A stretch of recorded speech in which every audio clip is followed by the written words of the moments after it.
大家早哈。这个先自我介绍一下哈，毕姓邱哈。那个我目前是在一家外商银行的交易室工作哈。这个做的工作我是做 sales 啊，这个外汇的 sales 为主啦，还有做一些利率的产品，还有投资的哈。好，那个我会帮大家负责的 Level 1的部分呢，就是我们今天要上的这个 Alternative Investments， 还有这个 Fixed Income 的部分啊。这个今年考 Fixed Income 的部分真的是比较废一点，他们今年全部新改版，去年就改了，但是今年又加了很多东西。我觉得 CFA 这是越晚考要念的东西越多，不往好处想啊，就代表你们会学到越多的东西那个我们先看一下中文的讲义这部分。这个有关于这个考试呢，有一些准备上来讲，这个跟大家来分享一下我的想法你们上过 equity 的 valuation 了吗？都还没有上是不是？好，没关系好，这个等一下打计算机在那边会对你们很多的帮助好，大家看一下这个中文的讲义这个第一个就是说，这个大家知道 CFA 的考试并不是没有范围的它每个部分呢 study session 呢都有一些 LOS 要大家来念那你要很注意它的动词的使用在我们今天上的部分是这个没有什么计算题的但是呢，如果在一般的情况之下，例如说它的 LOS 有时候会写的是 explain， 有的是写 compute， 这是不一样的。explain 它只是要你解释，一般这个地方不会考计算题。虽然它的举例可能会有计算，但考试的时候不会考计算。好，那它要你 compute， 它就是你在考试的时候，它可能会出真的计算题给你。好。第二呢，就是呢，在那个 LOS 的安排呢，会有所谓的循环参照的问题。为什么叫循环参照？你懂 A 呢，你要先知道 B， 可是你要知道 B， 你要先懂 A， 这是很吊诡的一种情况。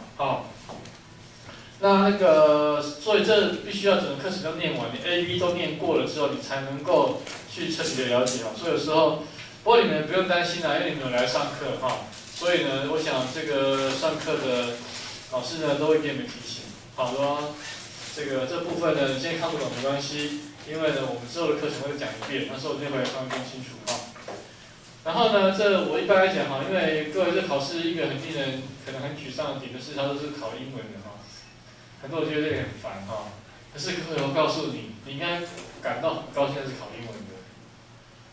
各位你为什么要考 CFA？听人家讲考 CFA 之后对不对？工作比较好找对不对起码第一次 interview 应该都会有机会，对不对只有上不上呀，当然还要看很多因素了但起码你不会连 interview 的机会都没有，对不对那甚至你可以拿到比较好的一个薪水什么等等的。那各位为什么要给 CFA 一个比较好的薪水？除了因为你念过这些书，你可能某些知识之外，那这点要是我是老板，我更不 care 这一点，这点都不重要，因为念过就忘了。我很多朋友后来我们一起考过 CFA， 后来聊一些东西之后，他什么都忘光了我还记得是因为我要帮你们上课，所以我要再看一遍很重要的原因就是你有能力用英文去理解东西，去表达东西。因为到 Level 3， 你们在考试的时候 ，Level 1、2都是全部选择题Level 3是要写内容的。说你是有某种能力的英文表达能力，以及用英文学习的能力。这个是学 CFA 在台湾一个考过的执照，一个有价值的点之所在。所以千万不要觉得说好烦你看这东西如果说是中文的，我一定可以念得很好，为什么全部要写英文的？对不对？就是因为这一点，它才给你有价值。OK， 所以呢，那念英文的很多单词都不懂不要说一般的英文单词，这种学习这种课程很多专有名词。所以我的建议呢，你们在念这个 CFA 的课程的时候，当然了 ，CFA 有给他们 textbook， 但是念那个你会念到，我不知道你要花多少时间念，因为他写的实在太细了所以基本上我会建议呢，你就 Swiss 这个来念就好了然后呢，在每一页的留白处呢，就写下这一页你新学到的一些专有名词，把它写留白处。好，以后你复习的时候，好，你翻到这一页，你不要看内容，你先把留白处的这些专有名词看一下，你还记得多少？那个你还蛮有印象的，代表你是之前第一次就学的不错的。印象比较模糊的，就是你第一次学没学得很好，就是你要比较注意要加强的地方。其实哈，很 generally speaking 啊，大家知道书要怎么念，怎么背东西。东西各样，东西不背不是说你记忆力很好，当然有人记忆真的很好，那这当然是一种天赋哈。我正常来讲，记忆取决于重复的次数。你要背英文单字，你收集60个英文单字，你说我花1个小时背它，好，这1个小时内一直背这60个单字，这方法不好。比较好的方法是，你把这60个单字都抄下来之后呢，你今天只花10分钟就把它念过一遍，哦，念个2、3遍，用念的就好，不用背它，念个2、3遍。好，10分钟到了不看了，过2天再拿出来，再花10分钟，再念个2、3遍。好，时间到10分钟不看了，如果你这样做6次，你要花60分钟。但后者的做法会远远好于前者的做法，这是记忆的特性。好，所以呢，其实呢，你在念书的时候，如果是我啊，我会把时间拉长一点来准备。那你每次看的时候呢，不要有很大的压力。所以你为什么看漫画就那么开心？念这种课本就很痛苦，为什么？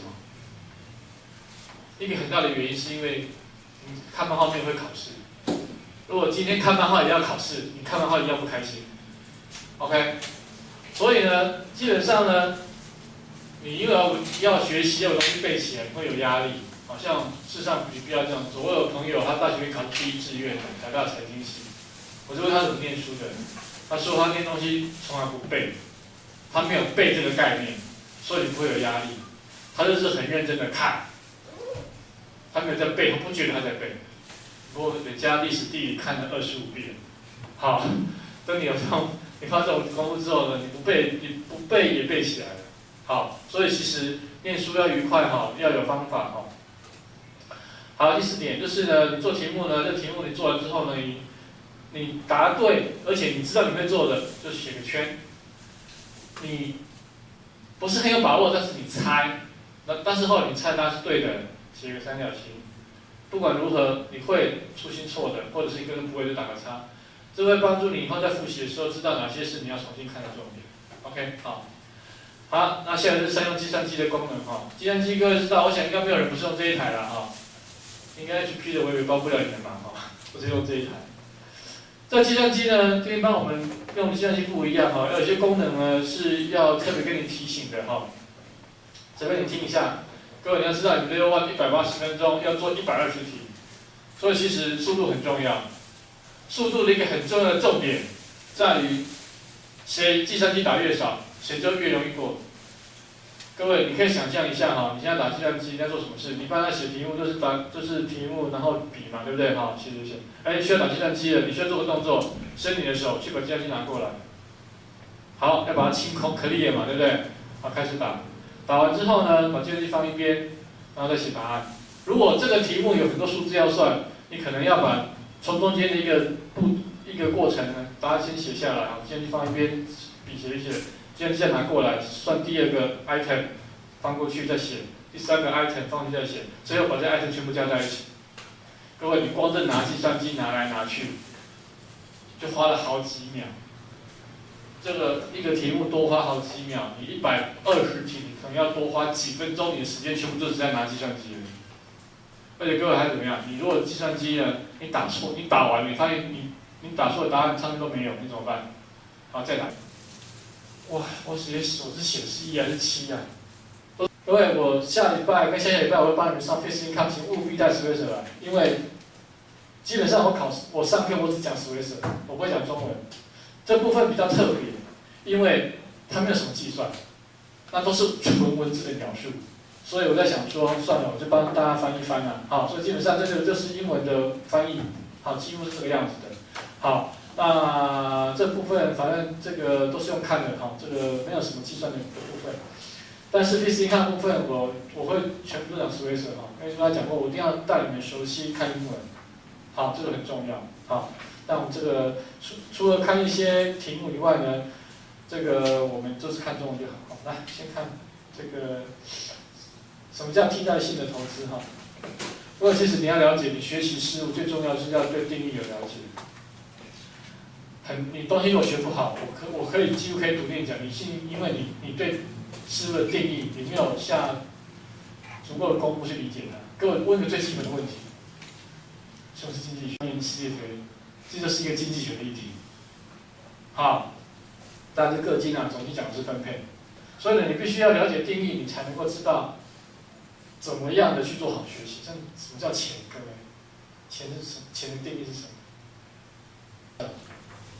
那就当然，这个资讯的名字叫做秃鹰。好，秃鹰一般代表死亡，对不对？好，都是有小动物死了，秃鹰就来吃你等等。但是秃鹰也代表重生，对不对？因为没有死亡，哪有新生呢？对不对？好，那不过在我们现在在台湾，秃鹰不是这个用字啊。在台湾，秃鹰是什么意思？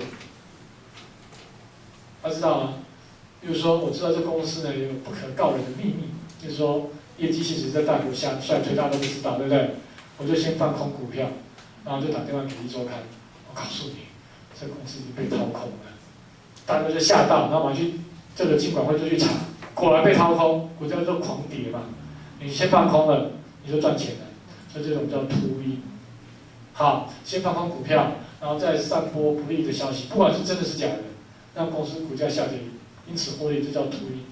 可是我们这边讲的秃鹰，其实不是这个意思的，好，不见得是这个意思的。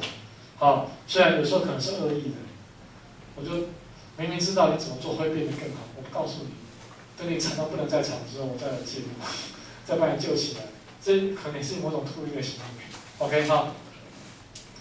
不过我要知道哈，这种投资类型不单见于私募里面，有时候避险基金也会做这种投资。